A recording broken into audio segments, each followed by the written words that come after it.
Bismillahirrahmanirrahim. Mehbubumuz, Halıkımız, Malikimiz, hakiki dostumuz bolun, iyemiz bolun Allah Tebareke ve Teala'nın yağşı adlarının gurrunu Müslüman doğulları. 37. adi El-Ali Celle Celaluhu. El-Ali diýdik, beýik diýdik. Ol zatike on derecesinden aňyrda ýokarda derece ýok. Näme mertebe bolsa, näme derece bolsa hemmesi Hudaý Taala'nın derecesinden aşağıda. Kur'an'da da geliyor. Ve huvel aliyyul azim. Ayetül Kürsi'nin içinde. Hudaý Taala büyüktür, uludur. Ve ennallâhe huvel aliyyul kebir. Aliyyun hakim. Resul-i Ekrem sallallahu aleyhi ve sellem hemişe dualar ne edip başlardı diye sahabeler. Subhane rabbiyel aliyyil a'lel vehhab. Büyük azamatlı bolun, birimli bolun Hudaý ki ey bu naqstan pak şey dip dualarını başlardı. Secdeye gidende näme diýen? Subhane rabbiyel a'la. Büyük bolun perverdigarım ey bu naqstan pakdır. Miraç gecesinde göğüne çıkanla feriştelerden eşitti. Subhanel aliyyil a'la, subhanahu ve ta'ala.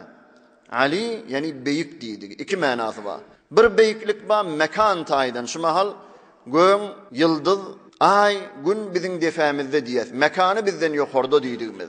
Bir manasy var. Büyüklik yani erzeşi, mertebesi, derecesi. Mesela padişah beyleki adamlardan derecesi ýokarda diýen. Hudaý Taala Ali diýdigi, Hudaý Taala'nın derecesi ýokarda diýdik. Ýoksa Hudaý Taala nirede bolsaňyz Hudaý Taala siz bilen ba. Allahu ma'akum ayna ma kuntum. Nirede bolsaňyz Hudaý Taala siz bilen diýe. Hudaý Taala'nın derecesi ýokarda. Hudaý Taala'nın derejesine yetip boljak gel. Näme diýip çon Hudaý Taala wajibul wujud. Hetmen bolmaly. Emme Hudaý Taala'dan gayri zatla mumkinul wujud. Hudaý Taala yaratsa bolamaly. Falan adam. Yaratmasa da bolmaly. Sen ölenin bilen ne? Ay gün önkü duruşuna du kıyamete çelli. Sen ölün tamam mollum kedimel del. Näme ýagşylyk da bolsa, şükürden tut, hamddan tut, geçimlikden tut, sabırdan tut. Hudaý Tebarek ve Taala kemale mutlak şoň hemmesine ýokarda da. Näjre zindegimize getirmeli? Hiç bir adam el-Ali diýen sıfat bilen sıfatlanyp bilmeýär. Çon her kadar derecesi mertebede ýokarda bolsa da ödünden ýokary bada. Biz näme etmeli? Hudaý Taala'nın ulu diýen zatlaryna garşyn gitmeli. Hudaý Taala näme zada ulu diýen bolsa, şo işleri etmeli. Ta Hudaý bize ulluk berer ýaly. Peygamber sallallahu aleyhi ve sellem aýtdy, bir ulu işle var. Ahiretin gaýgysy, manewiyetler, din we diýanatyň gaýgysy. Hudaý Taala ulu işler gawwarýar. Emme pes işle var. Ne dünýäňe peýdasy var, ne ahiretiňe Hudaý Taala ýokuşy görýär diýip dirşilary. Eger el-Ali diýen ady zindegimize getirjek bolsak musulman dogullar, şol Ali beýik bolun, derecesi hemme zatdan ýokarda bolan Hudaý Taala'nın mugabeline pespäl bolmaly. Peygamberimiz aýtdy, haýsy adam pespäl bolsa Hudaý Taala derejesini galdyrar, haýsy adam özüni ul tutsa Hudaý Taala onu aşağı gaçyrar diýip aýtdy. Inheşi günne okuyan 5 wagt namazymyz behterin suratda bize pespälik öwretýär da. Bol gawşuryp Hudaý Taala'nın bendesi bolup, gorkup Hudaý Taala'nın mugabeline durýan, rukuwa gitýän. Sonra nihayet peselýän şu Hudaýyň mugabeline. Maňlaýyň secdeye goýup näme diýen? Subhane rabbiyel a'la.